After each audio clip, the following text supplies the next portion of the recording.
You send a significant portion of your paycheck to lenders every month, yet the total balance never seems to end.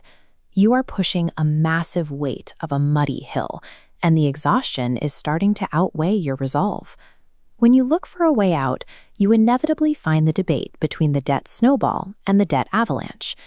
These are often framed as a choice between a right way and a wrong way, but neither method is a universal solution. The real conflict is a battle between behavioral economics and mathematical optimization. One focuses on how you feel, while the other focuses on what you pay. Escaping debt requires a specific trade-off. You can prioritize quick psychological wins, which increases the total interest you pay, or you can prioritize interest savings, which requires you to endure a much longer period without seeing a single account hit zero. A mathematically perfect plan only works if you finish it. If the friction of a strategy leads to abandonment after 6 months, the projected savings never materialize. The only plan that provides a financial return is the one that reaches a zero balance.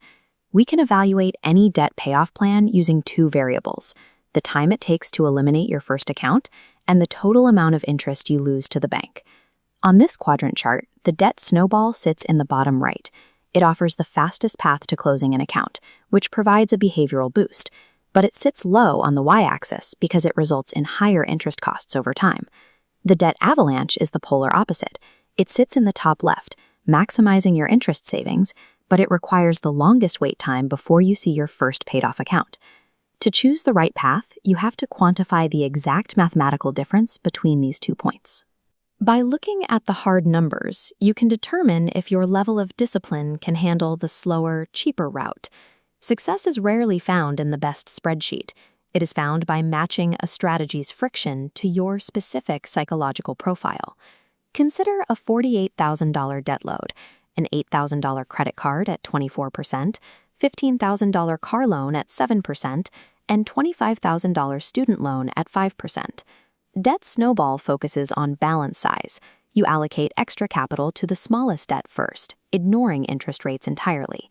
Because you are attacking a smaller target, you eliminate individual debt lines quickly. That $8,000 balance disappears, and you immediately have one fewer bill to manage every month. This rapid success triggers a dopamine response.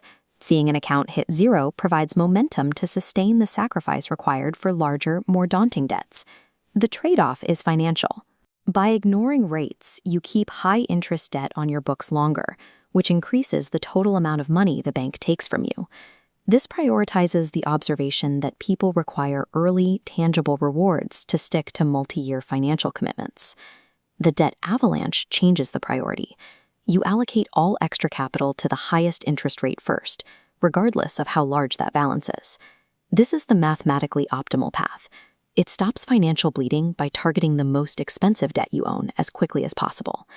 Following the math minimizes total interest paid and shortens the overall timeline by weeks or months, as less of your money is diverted toward interest charges. However, the psychological trade-off is high. If your highest interest rate belongs to your largest loan, you might spend years making extra payments without ever experiencing the win of closing an account. This lack of visible progress often leads to fatigue.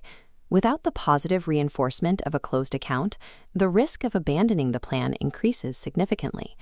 The avalanche method relies on consistent, calculated discipline. If your financial resolve is tested by real-world stress, the lack of early wins can cause the strategy to fall apart. This chart compares total interest paid for our $48,000 sample using both methods. While principal stays the same, the cost of borrowing changes based on your priority. For this portfolio, Avalanche saves $3,200 in interest compared to Snowball. That $3,200 represents the cost of motivation. It is the price you pay for the early psychological comfort of seeing a balance hit zero quickly. You have to determine if saving that specific amount of money is worth the added risk of losing interest and quitting before the debts are fully gone. Math only provides a benefit if you follow the plan to the exact end. If a lack of rewards causes you to stop, any potential interest savings remain purely theoretical. A strict choice between these 2 methods often fails people who have a mix of large, low-interest loans and smaller, predatory credit cards. This leads to a middle ground known as the toxic interest threshold. This identifies any debt carrying an interest rate above 15%. In a hybrid strategy, you must aggressively attack the toxic debt first to stop the worst financial damage. Once those high-interest accounts are gone, you shift to the snowball method for everything else to maintain your momentum. This approach stops the most expensive financial bleeding while still providing the psychological wins needed to finish the long-term process. This method requires more active management. You have to calculate your rates and balances more frequently and manually adjust your payments as you move from the toxic phase to the snowball phase.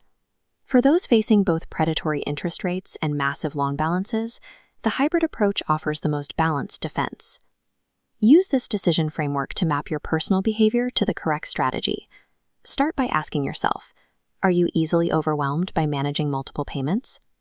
If you have a history of starting and stopping financial plans, you should prioritize momentum. Follow the yes path and use the debt snowball to get early wins. If you are highly disciplined and view debt strictly through the lens of a spreadsheet, follow the no path.